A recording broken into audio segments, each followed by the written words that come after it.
For centuries, the Scar Dominion had ruled through fear. They were a species of conquerors who moved from system to system like a storm, stripping worlds of life and resources. Entire civilizations vanished beneath their fleets. To them, resistance was a joke. Empires that had stood for millennia collapsed in weeks before their cruisers. No one had ever dared to strike back once the Dominion marked a world for harvest. No one.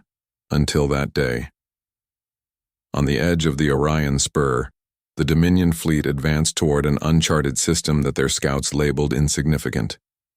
The data showed a yellow sun, a few rocky planets, and one blue sphere rich in oxygen and nitrogen. There were traces of ruined satellites and faint orbital debris, signs of a once industrial species long dead. They expected nothing but salvage. Yet as their fleet approached, strange signals began to appear on their sensors. The signals were old, using primitive waveforms that should have decayed ages ago. But these signals pulsed with an eerie precision, repeating a pattern that their analysts could not decode. Admiral Vorth of the Dominion, a creature of scales and iron discipline, stared at the data feeds. Primitive distress calls, his subcommander said. Artifacts of a lost race. But the pattern had rhythm. It was deliberate, almost like a challenge.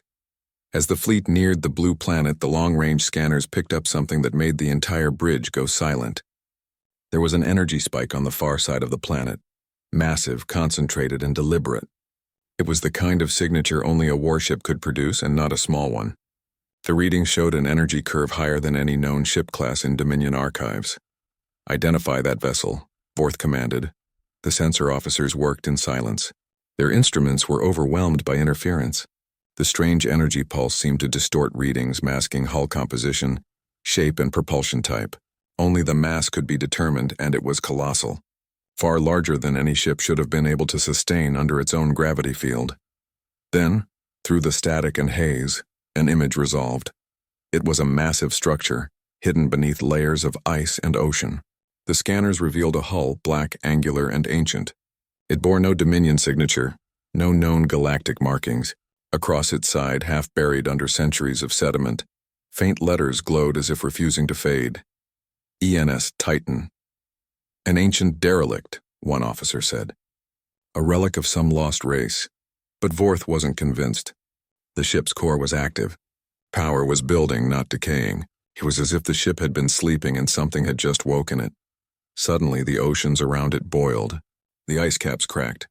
The planet trembled as if some buried god was stirring. Sensors screamed as a surge of energy erupted from the depths. The ship rose, slowly, impossibly, emerging through a maelstrom of steam and lightning. It broke the surface like a mountain coming alive, and with a thunderous roar that echoed even through the vacuum, the ancient warship ascended into orbit. Contact established, the communications officer reported. They're broadcasting on multiple frequencies. Translate it, Vorth ordered. A moment later, the bridge speakers came alive with a voice. It was calm, human, and heavy with authority. This is the Earth Naval Supercarrier Titan, commanding presence of the Sol Defense Network. Identify yourself or withdraw immediately. Unauthorized forces in Terran space will be neutralized. The Dominion bridge fell silent. None had ever heard of Earth. None had ever heard of Terran space. But the voice carried the tone of someone utterly certain of their strength. Vorth hesitated only for a moment before responding. This is Admiral Vorth of the Scar Dominion. You are trespassing in Dominion expansion territory. Surrender your vessel for inspection. No response came. Instead, the Titan's core signature spiked again. Thousands of weapon systems powered online.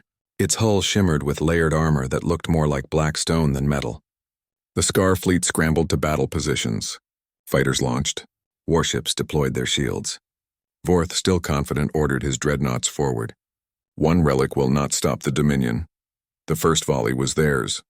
Plasma lances crossed the void and slammed into the human warship. The blasts flared like miniature suns. But when the light faded, the Titan was untouched. The attacks had simply dispersed across its hull like rain against an ocean. Then the Titan answered. From its underside, bays opened like the mouth of a leviathan. What poured forth was not plasma, not ionized bolts, but kinetic rounds. Slugs of dense alloy accelerated to near light speed. The first salvo shredded through Dominion cruisers before they even had time to maneuver. Each impact unleashed enough force to crack a moon. The second volley obliterated an entire formation. Where moments ago dozens of Dominion ships stood, there was now only debris and expanding vapor. The Titan didn't move like a warship. It moved like a predator. It advanced without hesitation, its thrusters humming with blue fury. Every gun battery fired in perfect coordination, guided by an intelligence that seemed almost alive. The Dominion fleet responded with everything they had, hundreds of ships firing at once, energy storms lighting up the void. But nothing could pierce the Titan's defense. Its shields pulsed with invisible gravity waves that bent energy around it. In desperation, Vorth ordered a full retreat. But before his command could transmit, the human voice returned, colder this time. Retreat acknowledged. However, you have violated Terran quarantine space. By Sole Defense Directive 9, you are now considered a hostile invasive force. The Titan's front bays opened, revealing a sphere of blinding light. The Dominion's instruments overloaded as an energy buildup surged beyond comprehension. Then with a single flash, a wave of white fire expanded outward. It wasn't an explosion. It was a controlled gravitational pulse, an implosion of space-time itself. Dominion ships simply vanished. Their hulls folded inward, compressed into singularities, then dispersed as starlight dust. When the light faded, only the Titan remained. The entire Dominion invasion fleet, hundreds of ships, was gone. The surrounding void was quiet, filled only with drifting fragments and radiation echoes. Vorth's flagship was among the last still functional, shields shattered, engines crippled. He stared at the colossal ship now turning toward him, its weapons powered down, as though it had already decided the battle was over. Then the human voice came again. Admiral of the invading fleet, you will carry this message to your Dominion. The Sol system is not open for conquest. Humanity has endured extinction before. We do not fear it again. Leave this sector and never return. The communication ended. The Titan didn't fire. It simply turned away, descending back toward its planet, slipping once more beneath the blue oceans until its signal vanished completely. The surviving Dominion vessels limped home. Vorth, humiliated but alive, delivered the message personally to the Dominion Council. They laughed at him. They called it a malfunction, a hallucination born from sensor errors. But the recordings spoke for themselves. The energy readings, the weapon signatures, the voice of that unknown human commander. To confirm, the Dominion sent another fleet, larger, better armed, with battleships from across the core worlds. They arrived 6 months later, confident that no single relic could stand against them. The Titan met them in silence. From orbit, it released hundreds of smaller vessels, black, silent, and angular. They formed a screen around the planet, each as deadly as a battleship.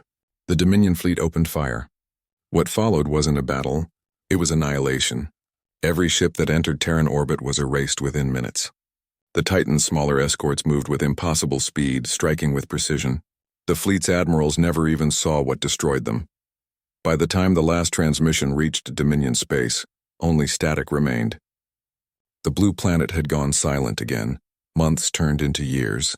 Rumors spread across the galaxy. Whispers spoke of a ghost world, a planet that had once been home to an ancient race called humans. Some said they had vanished ages ago, leaving behind weapons so advanced they bordered on divine. Others claimed humanity had never vanished at all, merely withdrawn, watching from the shadows, waiting for the right moment to reawaken. Then strange things began to happen. Dominion supply convoys vanished in deep space. Outposts went dark without alarms. When scouts investigated, they found entire stations deserted. No signs of struggle, no damage, only silence. Surveillance footage showed a massive dark ship appearing from nowhere, followed by a blinding flash, then nothing. In one recovered recording, a single voice was captured before transmission cut off. It said, "This is Terran space. Leave now." The Dominion began to pull back from the outer rim. Their expansion halted for the first time in 1,000 years. Other empires took notice. Some dismissed the tales as myths. Others began searching the old archives for mention of humans. What they found shocked even the oldest scholars. Records from ancient times, before the Dominion's rise, spoke of a species that had reached across the stars, fought wars beyond comprehension, and then disappeared after something called the Fall of Sol. Theories emerged that the Titan was one of their last surviving ships, preserved in stasis beneath the waves of their homeworld. waiting for a signal to awaken. Whatever the truth was, none dared approach that blue world again. But deep beneath its oceans, the Titan still rested. Its systems hummed quietly, its artificial intelligence monitoring the galaxy. Deep,